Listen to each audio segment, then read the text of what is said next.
The Poor Traveller by Charles Dickens.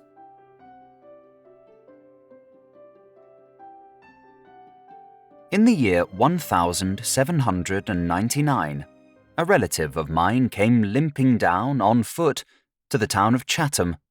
He was a poor traveller, with not a farthing in his pocket. My relative came down to Chatham to enlist in a cavalry regiment, if a cavalry regiment would have him. If not, to take King George's shilling from any corporal or sergeant who would put a bunch of ribbons in his hat. His object was to get shot, but he thought he might as well ride to death as be at the trouble of walking. My relative's Christian name was Richard, but he was better known as Dick. He dropped his own surname on the road down and took up that of Doubledick. He was passed as Richard Doubledick, age 22, height 5'10", native place Exmouth, which he had never been near in his life. There was no cavalry in Chatham when he limped over the bridge with half a shoe to his dusty feet. So he enlisted into a regiment of the line and was glad to get drunk and forget all about it. You are to know that this relative of mine had gone wrong and run wild. His heart was in the right place, but it was sealed up. He had been betrothed to a good and beautiful girl whom he had loved better than she, or perhaps even he, believed. But in an evil hour, he had given her cause to say to him solemnly, "Richard, I will never marry any other man. I will live single for your sake.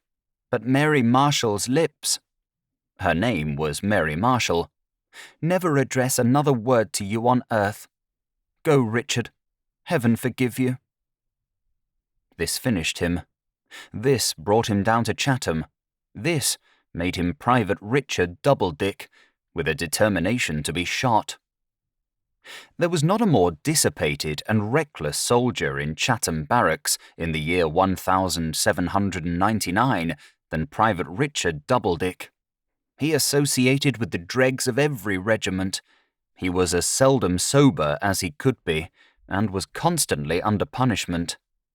It became clear to the whole barracks that Private Richard Doubledick would very soon be flogged. Now, the captain of Richard Doubledick's company was a young gentleman, not above 5 years his senior, whose eyes had an expression in them which affected Private Richard Doubledick in a very remarkable way. They were bright, handsome, dark eyes, what are called laughing eyes generally, and when serious, rather steady than severe. But they were the only eyes now left in his narrowed world that Private Richard Doubledick could not stand. Unabashed by evil report and punishment, defiant of everything else and everybody else, he had but to know that those eyes looked at him for a moment, and he felt ashamed. He could not so much as salute Captain Taunton in the street like any other officer. He was reproached and confused, troubled by the mere possibility of the captain's looking at him. In his worst moments, he would rather turn back and go any distance out of his way than encounter those two handsome, dark, bright eyes. One day, when Private Richard Doubledick came out of the black hole where he had been passing the last 48 hours, and in which retreat he spent a good deal of his time, he was ordered to betake himself to Captain Taunton's quarters. In the stale and squalid state of a man just out of the black hole, he had less fancy than ever for being seen by the captain. But he was not so mad yet as to disobey orders, and consequently went up to the terrace overlooking the parade ground, where the officers' quarters were, twisting and breaking in his hands as he went along a bit of the straw that had formed the decorative furniture of the black hole. "Come in," cried the captain, when he knocked with his knuckles at the door. Private Richard Doubledick pulled off his cap, took a stride forward, and felt very conscious that he stood in the light of the dark, bright eyes. There was a slight pause. Private Richard Doubledick had put the straw in his mouth, and was gradually doubling it up into his windpipe and choking himself. "Doubledick," said the captain. "Do you know where you are going to?" "To the devil, sir," faltered Doubledick. "Yes," returned the captain, "and very fast." Private Richard Doubledick turned the straw of the black hole in his mouth and made a miserable salute of acquiescence. "Doubledick," said the captain, "since I entered His Majesty's service, a boy of 17, I have been pained to see many men of promise going that road. But I have never been so pained to see a man determined to make the shameful journey as I have been, ever since you joined the regiment, to see you." Private Richard Doubledick began to find a film stealing over the floor, at which he looked, also to find the legs of the captain's breakfast table turning crooked, as if he saw them through water. "I'm only a common soldier, sir," said he. "It signifies very little what such a poor brute comes to." "You are a man," returned the captain with grave indignation, "of education and superior advantages, and if you say that, meaning what you say, you have sunk lower than I had believed. How low that must be, I leave you to consider, knowing what I know of your disgrace and seeing what I see." "I hope to get shot soon, sir," said Private Richard Doubledick, "and then the regiment and the world together will be rid of me." The legs of the table were becoming very crooked. Doubledick, looking up to steady his vision, met the eyes that had so strong an influence over him. He put his hand before his own eyes, and the breast of his disgraced jacket swelled as if it would fly asunder. "I would rather," said the young captain, "see this in you, Doubledick, than I would see 5,000 guineas counted out upon this table for a gift to my good mother. Have you a mother?" "I am thankful to say she is dead, sir." "If your praises," returned the captain, "were sounded from mouth to mouth through the whole regiment, through the whole army, through the whole country, you would wish she had lived to say, with pride and joy, 'He is my son.'" "Spare me, sir," said Doubledick. "She would never have heard any good of me. She would never have had any pride and joy in owning herself my mother. Love and compassion she might have had, and would have always had, I know, but not— Spare me, sir. I am a broken wretch quite at your mercy." And he turned his face to the wall and stretched out his imploring hand. "My friend," began the captain. "God bless you, sir," sobbed Private Richard Doubledick. "You are at the crisis of your fate. Hold your course unchanged a little longer, and you know what must happen. I know, even better than you can imagine, that after that has happened, you are lost. No man who could shed those tears could bear those marks." "I fully believe it, sir," in a low, shivering voice, said Private Richard Doubledick. "But a man in any station can do his duty," said the young captain, "and in doing it can earn his own respect, even if his case should be so very unfortunate and so very rare that he can earn no other man's. A common soldier, poor brute though you called him just now, has this advantage in the stormy times we live in, that he always does his duty before a host of sympathizing witnesses. Do you doubt that he may so do it as to be extolled through a whole regiment, through a whole army, through a whole country? Turn while you may yet retrieve the past, and try." "I will. I ask for only one witness, sir," cried Richard, with a bursting heart. "I understand you. I will be a watchful and a faithful one." I have heard from Private Richard Doubledick's own lips that he dropped down upon his knee, kissed that officer's hand, arose, and went out of the light of the dark, bright eyes, an altered man. In that year, 1799, the French were in Egypt, in Italy, in Germany. Where not? Napoleon Bonaparte had likewise begun to stir against England in India, and most men could read the signs of the great troubles that were coming on. In the very next year, when we formed an alliance with Austria against him, Captain Taunton's regiment was on service in India, and there was not a finer non-commissioned officer in it, no, nor in the whole line, than Corporal Richard Doubledick. In 1801, the Indian army were on the coast of Egypt. Next year was the year of the proclamation of the short peace, and they were recalled.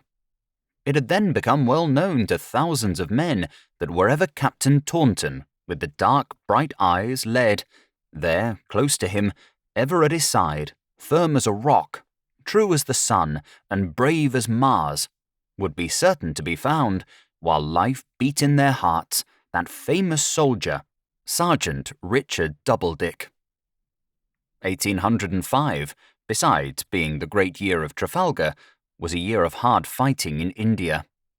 That year saw such wonders done by a sergeant major who cut his way single-handed through a solid mass of men, recovered the colours of his regiment, which had been seized from the hand of a poor boy shot through the heart, and rescued his wounded captain, who was down, and in a very jungle of horses' hoofs and sabres.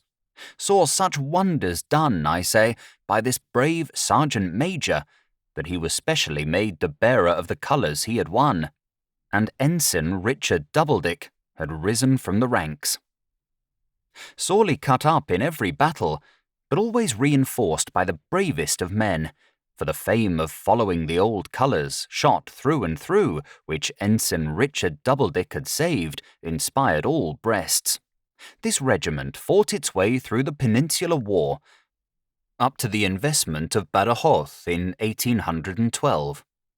Again and again it had been cheered through the British ranks, until the tears had sprung into men's eyes at the mere hearing of the mighty British voice, so exultant in their valour. And there was not a drummer boy but knew the legend, that wherever the two friends, Major Taunton with the dark bright eyes, and Ensign Richard Doubledick, who was devoted to him, was seen to go, there the boldest spirits in the English army became wild to follow.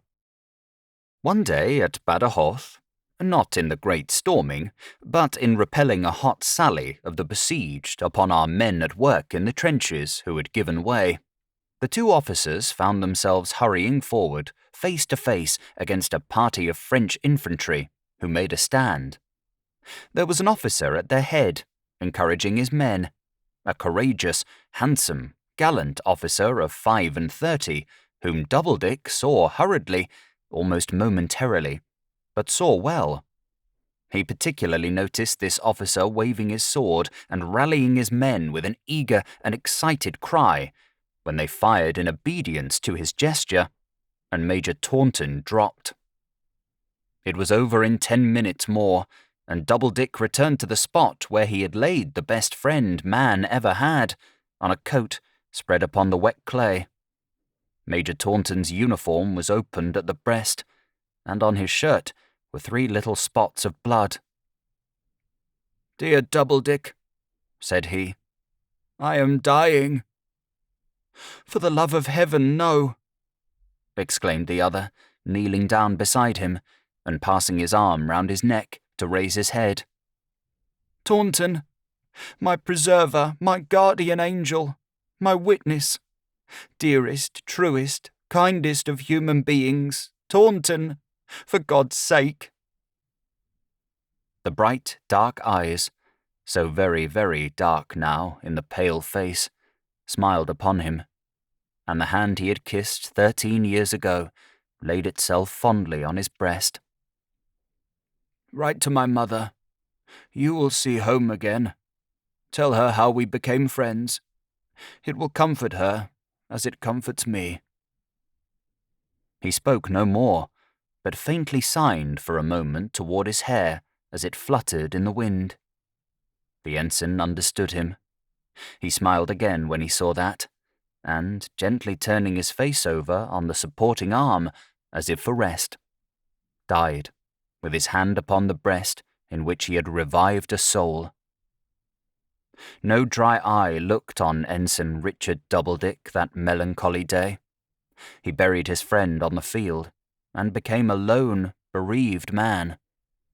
Beyond his duty, he appeared to have but two remaining cares in life.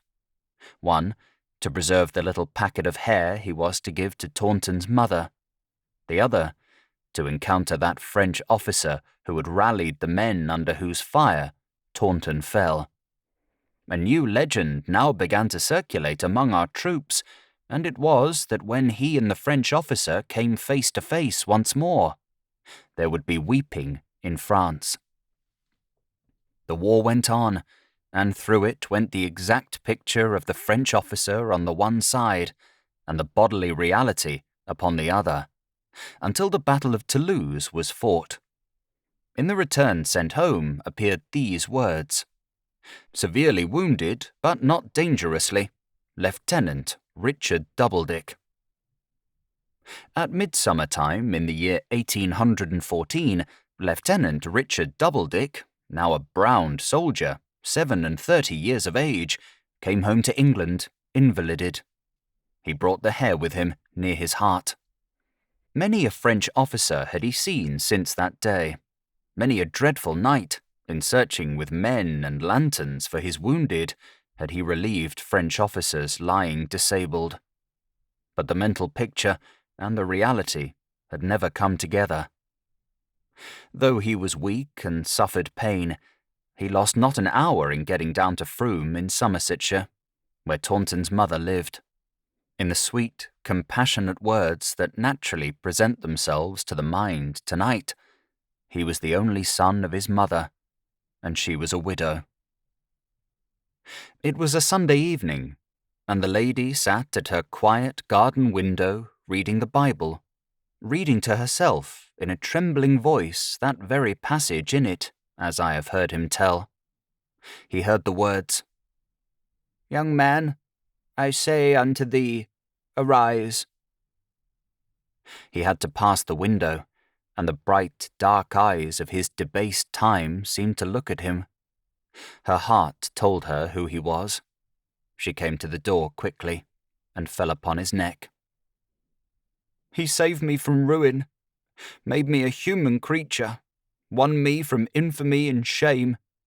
Oh God, forever bless him. As he will, he will." "He will," the lady answered. "I know he is in heaven." Then she piteously cried, "But oh, my darling boy, my darling boy!"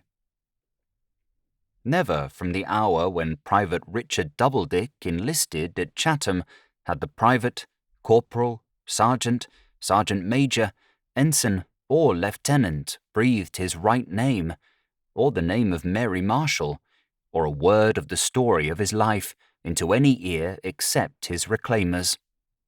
That previous scene in his existence was closed. He had firmly resolved that his expiation should be to live unknown, to disturb no more the peace that had long grown over his old offences, to let it be revealed when he was dead that he had striven and suffered and had never forgotten. And then, if they could forgive him and believe him, well, it would be time enough. Time enough. But that night, remembering the words he had cherished for 2 years, "Tell her how we became friends. It will comfort her as it comforts me." He related everything. It gradually seemed to him as if in his maturity he had recovered a mother. It gradually seemed to her as if in her bereavement she had found a son.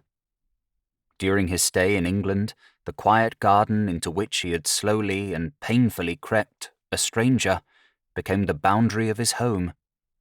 When he was able to rejoin his regiment in the spring, he left the garden thinking, was this indeed the first time he had ever turned his face toward the old colours, with a woman's blessing? He followed them, so ragged, so scarred and pierced now that they would scarcely hold together, to Quatre-Bras and Ligny.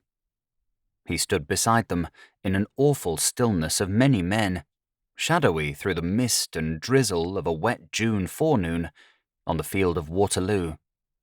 And down to that hour, the picture in his mind of the French officer had never been compared with the reality.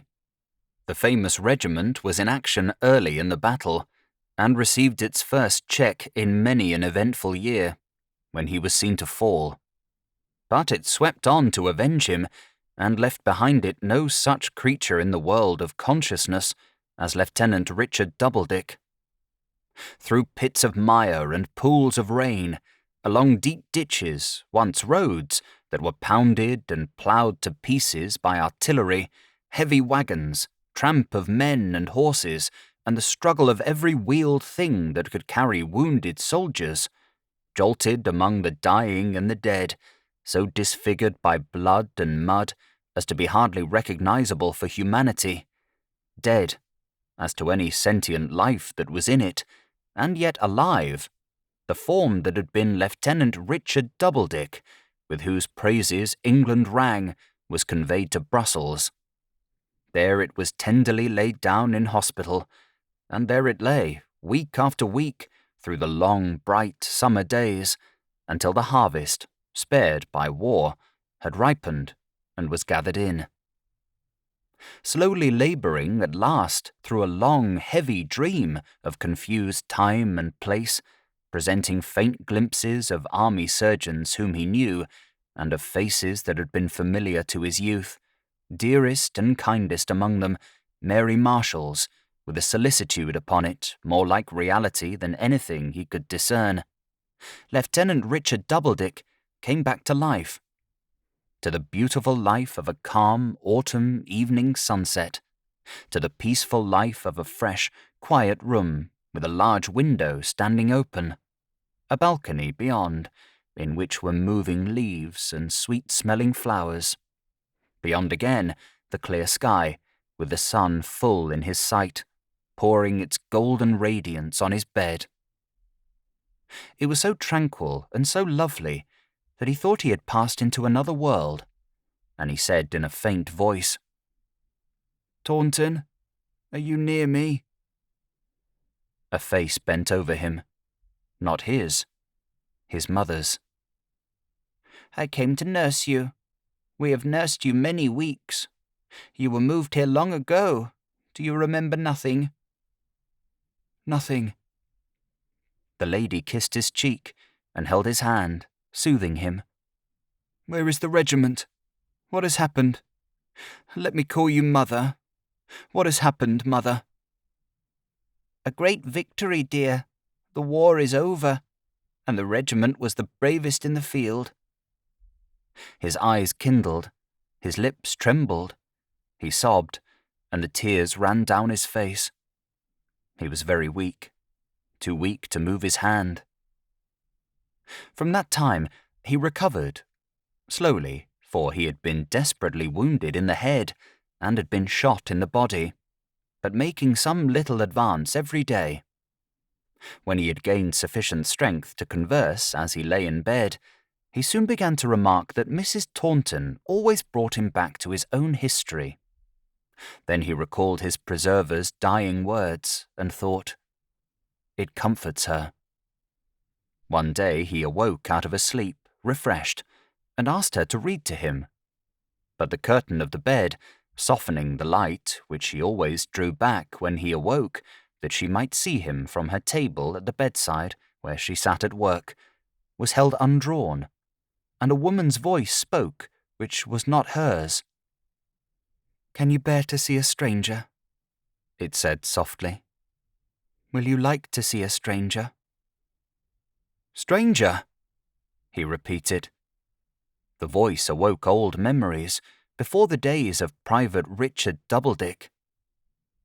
"A stranger now, but not a stranger once," it said, in tones that thrilled him. "Richard, dear Richard, lost through so many years. My name." He cried out her name. "Mary!" And she held him in her arms, and his head lay on her bosom. "I am not breaking a rash vow, Richard. These are not Mary Marshall's lips that speak. I have another name." She was married. I have another name, Richard. Did you ever hear it? Never. He looked into her face, so pensively beautiful, and wondered at the smile upon it through her tears. Think again, Richard. Are you sure you never heard my altered name? Never. Don't move your head to look at me, dear Richard. Let it lie here while I tell my story. I loved a generous, noble man, loved him with my whole heart, loved him for years and years, loved him faithfully, devotedly, loved him without hope of return, loved him, knowing nothing of his highest qualities, not even knowing that he was alive. He was a brave soldier. He was honoured and beloved by thousands of thousands. When the mother of his dear friend found me, and showed me that in all his triumphs he had never forgotten me. He was wounded in a great battle. He was brought dying here into Brussels. I came to watch and tend him, as I would have joyfully gone with such a purpose to the dreariest ends of the earth. When he knew no one else, he knew me. When he suffered most, he bore his sufferings barely murmuring, content to rest his head where yours rests now. When he lay at the point of death, he married me, that he might call me wife before he died. And the name, my dear love, that I took on that forgotten night. I know it now, he sobbed. The shadowy remembrance strengthens. It is come back. I thank heaven that my mind is quite restored. My Mary, kiss me. Lull this weary head to rest, or I shall die of gratitude. His parting words were fulfilled. I see home again. Well, they were happy. It was a long recovery, but they were happy through it all.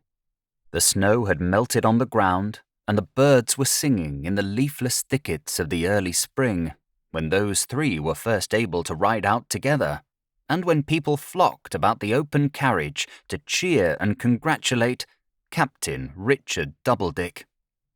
But even then, it became necessary for the captain, instead of returning to England, to complete his recovery in the climate of southern France. They found a spot upon the Rhône, within a ride of the old town of Avignon, and within view of its broken bridge, which was all they could desire. They lived there, together, 6 months, then returned to England. Mrs. Taunton, growing old after 3 years, though not so old as that her bright, dark eyes were dimmed, and remembering that her strength had been benefited by the change, resolved to go back for a year to those parts. So she went with a faithful servant who had often carried her son in his arms, and she was to be rejoined and escorted home at the year's end by Captain Richard Doubledick. She wrote regularly to her children, as she called them now, and they to her. She went to the neighbourhood of Aix, and there, in their own chateau near the farmer's house she rented, she grew into intimacy with a family belonging to that part of France. The intimacy began in her often meeting among the vineyards a pretty child, a child with a most compassionate heart, who was never tired of listening to the solitary English lady's stories of her poor son and the cruel wars. The family were as gentle as the child, and at length she came to know them so well that she accepted their invitation to pass the last month of her residence abroad under their roof. All this intelligence she wrote home, piecemeal as it came about, from time to time, and at last enclosed a polite note from the head of the chateau, soliciting, on the occasion of his approaching mission to that neighbourhood, the honour of the company of that man so justly celebrated, Captain Richard Doubledick. Captain Doubledick, now a hardy, handsome man in the full vigour of life, broader across the chest and shoulders than he had ever been before, dispatched a courteous reply, and followed it in person. Travelling through all that extent of country after 3 years of peace, he blessed the better days on which the world had fallen. The corn was golden, not drenched in unnatural red. was bound in sheaves for food, not trodden underfoot by men in mortal fight. The smoke rose up from peaceful hearths, not blazing ruins. The carts were laden with the fair fruits of the earth, not with wounds and death. To him who had so often seen the terrible reverse, these things were beautiful indeed, and they brought him in a softened spirit to the old chateau near Aix, upon a deep blue evening. It was a large chateau of the genuine old ghostly kind, with round towers and extinguishers and a high leaden roof, and more windows than Aladdin's palace. The lattice blinds were all thrown open after the heat of the day, and there were glimpses of rambling walls and corridors within. Then there were immense outbuildings, fallen into partial decay, masses of dark trees, terrace gardens, balustrades, tanks of water too weak to play and too dirty to work, statues, weeds, and thickets of iron railing that seemed to have overgrown themselves like the shrubberies, and to have branched out in all manner of wild shapes. The entrance doors stood open, as doors often do in that country when the heat of the day is past, and the captain saw no bell or knocker, and walked in. He walked into a lofty stone hall, refreshingly cool and gloomy after the glare of a southern day's travel. Extending along the four sides of this hall was a gallery, leading to suites of rooms, and it was lighted from the top. Still no bell was to be seen. "Faith," said the captain, halting, ashamed of the clanking of his boots. "This is a ghostly beginning." He started back, and felt his face turn white. In the gallery, looking down at him, stood the French officer, the officer whose picture he had carried in his mind so long and so far. Compared with the original, at last, in every lineament how like it was. He moved and disappeared, and Captain Richard Doubledick heard his steps coming quickly down into the hall. He entered through an archway. There was a bright, sudden look upon his face, much such a look as it had worn in that fatal moment. Monsieur le Capitaine Richard Doubledick, enchanted to receive him. 1,000 apologies. The servants were all out in the air. There was a little fete among them in the garden. In effect, it was the fete day of my daughter, the little cherished and protected of Madame Taunton.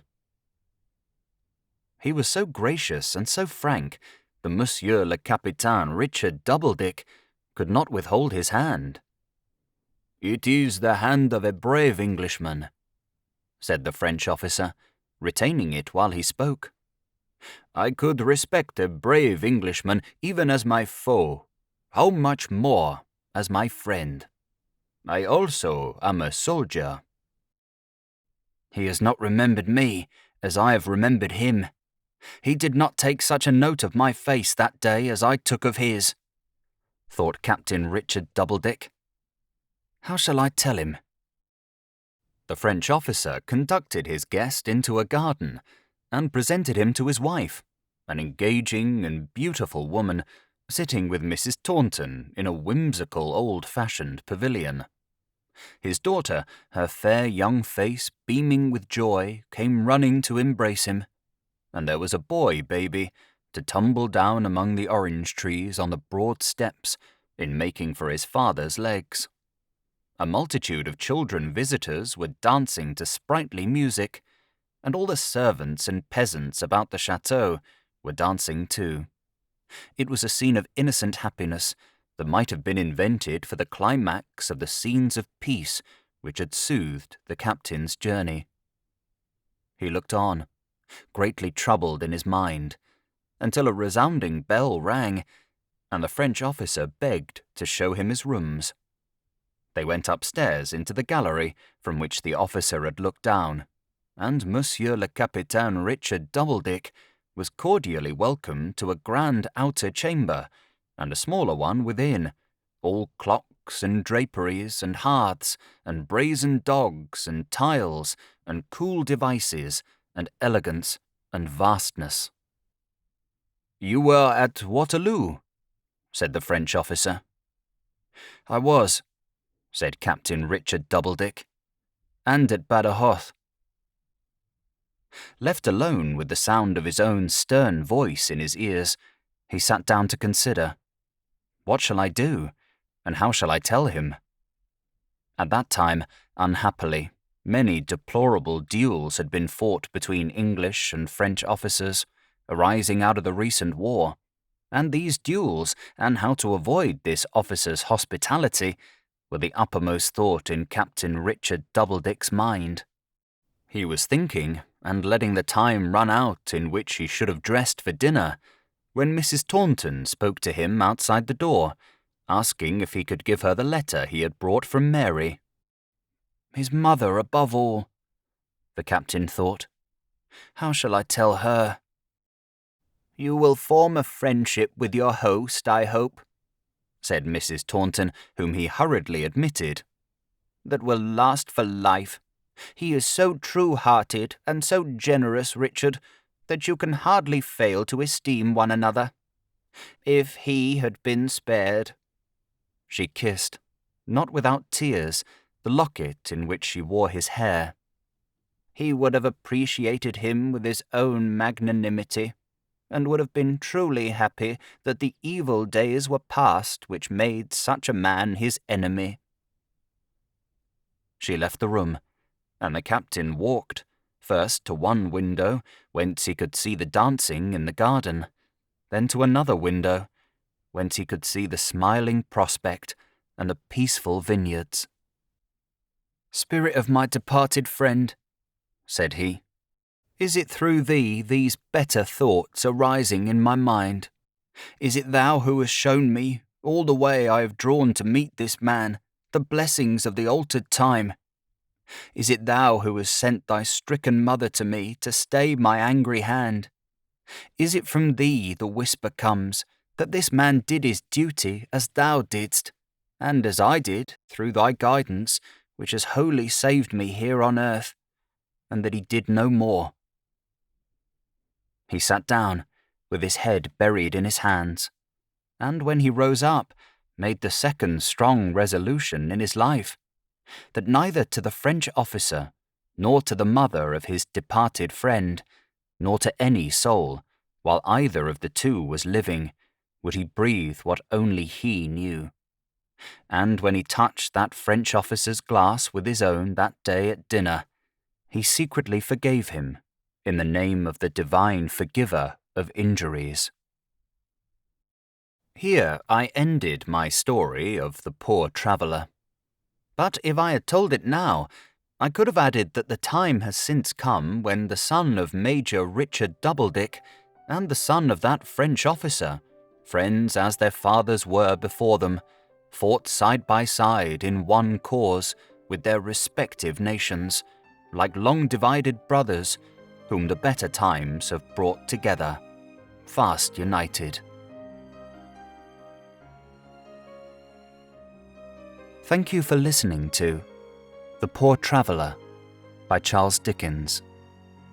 If you have enjoyed this audiobook, please consider subscribing and leaving a like to help in the making of future audiobooks.